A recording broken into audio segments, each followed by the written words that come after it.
You ask Tiger to solve. This deals with linear equations with one unknown. The final result is x equals -2. Let's solve it step by step. Group all constants on the right side of the equation. Add 8 to both sides. Simplify the arithmetic.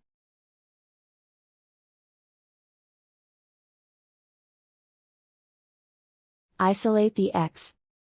Divide both sides by -2. Cancel out the negatives. Simplify the fraction. Move the negative sign from the denominator to the numerator. Find the greatest common factor of the numerator and denominator. Factor out and cancel the greatest common factor. And so the final result is x equals -2.